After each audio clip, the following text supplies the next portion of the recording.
What if everything you've been told about baby food being a toxic threat to your child's developing brain is actually an elaborate money-making scheme orchestrated by opportunistic lawyers? A shocking revelation recently surfaced when a legal firm made the audacious move of reaching out to Cameron, one of the researchers behind this investigation, with a brazen request.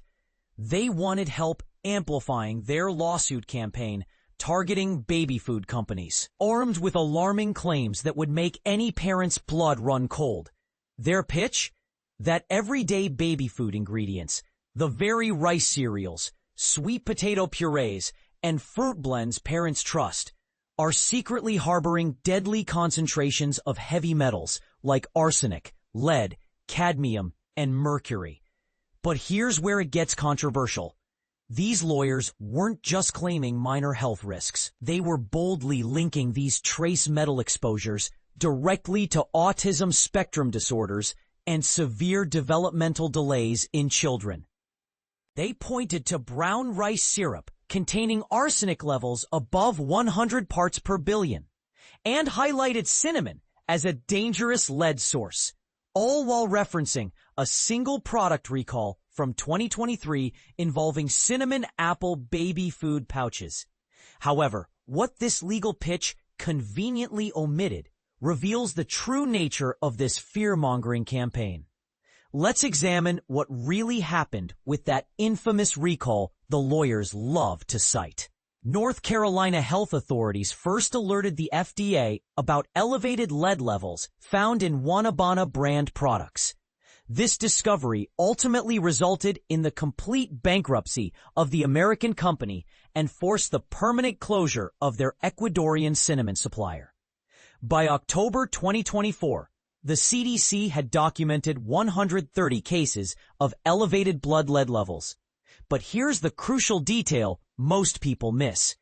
These were asymptomatic cases, meaning the children showed no actual symptoms of lead poisoning. Additionally, only 4 children actually became ill, and remarkably, there were 0 deaths reported. This wasn't the widespread public health catastrophe that tort lawyers would have you believe. Instead, it was an isolated incident that health officials quickly identified and contained, exactly how our safety systems are designed to work. For those unfamiliar with toxicology basics, let's break down why these scare tactics don't hold up to scientific scrutiny.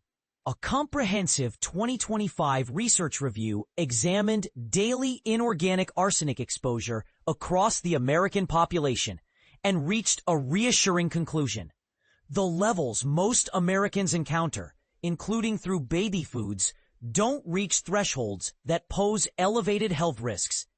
Independent experts analyzing the same data have echoed these findings, essentially debunking the crisis narrative that lawyers are peddling. The American Academy of Pediatrics weighed in on this controversy in 2021, noting that commercially produced baby foods actually contribute only minimally to a child's overall heavy metal exposure throughout their lifetime.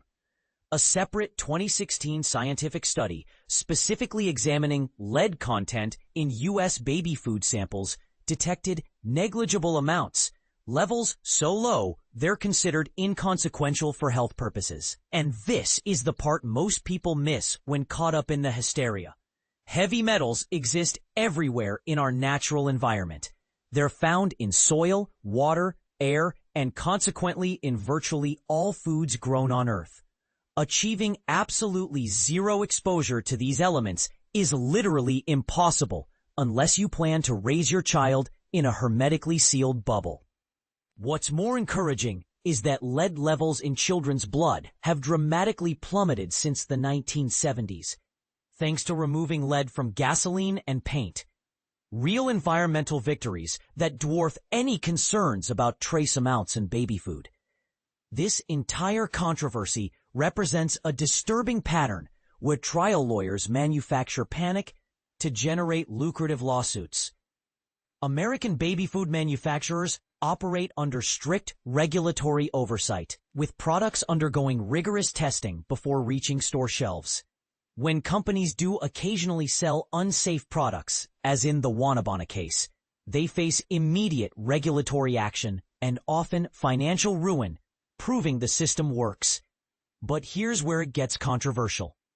Are we witnessing legitimate consumer protection or calculated fear-mongering designed to line lawyers' pockets? The evidence strongly suggests the latter, yet many parents remain genuinely terrified about feeding their babies commercially produced foods. Dr. Liza Lockwood, a medical toxicologist and medical affairs lead at Bayer Crop Science, teams up with Cameron English, Director of Biosciences at the American Council on Science and Health, to systematically dismantle this anti-chemical litigation pitch in their podcast episode, Facts and Fallacies. Their analysis exposes how tort law firms craft emotionally manipulative narratives while strategically omitting inconvenient scientific facts. So here's the million-dollar question that deserves your honest opinion. When lawyers prioritize profit over scientific accuracy, and parents are caught in the middle, making impossible choices about their children's nutrition, who's really looking out for families?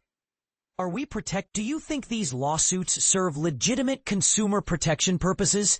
Or are they primarily profit-driven fear campaigns that exploit parental anxieties? The comment section awaits your perspective. And don't hold back if you disagree with this analysis.